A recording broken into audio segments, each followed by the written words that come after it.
Bonjour à tous, que le Seigneur vous bénisse. Soyez les bienvenus à notre rendez-vous quotidien, 5 minutes pour restaurer.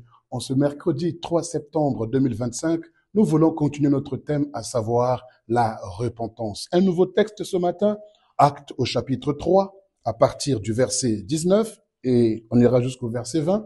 Actes chapitre 3, la Bible dit, à partir du verset 19, « Repentez-vous donc et convertissez-vous pour que vos péchés soient effacés, afin que des temps de rafraîchissement viennent de la part du Seigneur et qu'il envoie celui qui vous a été destiné, Jésus-Christ. » Oui, concernant le texte ou encore le contexte de ces deux versets, c'est l'apôtre Pierre qui est en train de s'adresser donc à une foule nombreuse qui était là et qui a assisté à un miracle que le Seigneur a opéré au travers d'eux. Nous sommes encore nouvellement donc dans l'ère primitive de l'Église, et voici que ces hommes étaient étonnés de voir ce miracle, et Pierre leur a prêché la bonne nouvelle du royaume, à commencer par les patriarches. Alors il encourage ses frères à pouvoir se repentir, se convertir, afin qu'ils reçoivent le Seigneur Jésus. Nous qui avons reçu le Seigneur Jésus, nous ne sommes pas non plus exempts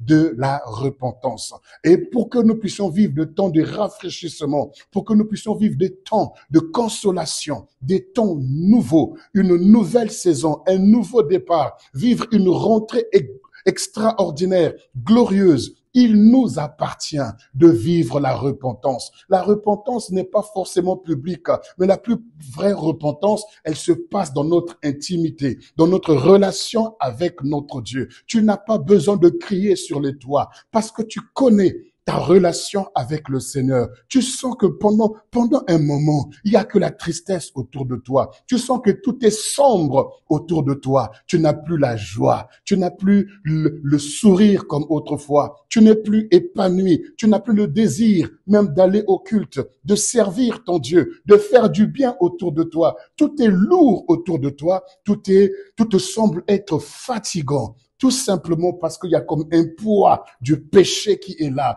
un poids de culpabilité qui est là, un poids qui t'empêche de pouvoir avancer. Mais le Seigneur dit, confessez vos péchés, repentez-vous, confessez vos péchés, afin que des temps de rafraîchissement. Le rafraîchissement, c'est comme un nouvel air, un nouveau souffle, un second souffle que le Seigneur nous accorde pour vivre une nouvelle saison. Tu peux faire semblant devant les gens, tu peux montrer une image, une façade, une apparence devant les gens, mais tu sais qu'il y a un poids qui est sur toi, un poids de tristesse et de culpabilité. Tu n'as plus le désir même de vivre. Tu aurais même voulu mettre un terme à ta vie, mais le Seigneur te donne une nouvelle saison. Le Seigneur te donne une nouvelle occasion. Et cette occasion passe par la repentance. Dieu n'est pas là pour te juger. J'aime le psaume 103 qui nous dit que notre Père, notre Dieu, est celui qui est riche en bonté et lent à la colère. Il est celui qui pardonne nos fautes. Il dit encore, si Dieu comptait tous nos péchés, qui vivrait? Il y a la joie dans le ciel lorsque une âme se repent. Tu vas créer une joie au ciel lorsque tu vas mettre tes genoux à terre, pleurer dans la présence de Dieu, confesser cette lourdeur, confesser ses péchés, confesser ses fautes, confesser toutes ces erreurs que tu as pu pratiquer, exercer, auxquelles tu as pu prendre goût peut-être. Oui, tu peux dans la présence de Dieu dire, Seigneur, restaure-moi, relève-moi, je n'ai pas été agréable à toi, comme l'a fait le fils prodigue en retournant dans la maison du Père pour dire, j'ai péché contre toi, j'ai péché contre le ciel. Ô éternel notre Père, ouvre ton cœur, tu n'as pas besoin d'une poésie, tu n'as pas besoin de connaître la langue française, tu n'as pas besoin d'avoir un vocabulaire alors tellement exquis ou alors tellement aigu ou tellement encore professionnel ou poétique ou philosophique, mais tu as besoin d'être sincère devant ton Dieu. Tu as besoin d'ouvrir ton cœur avec tes faibles mots. Laisse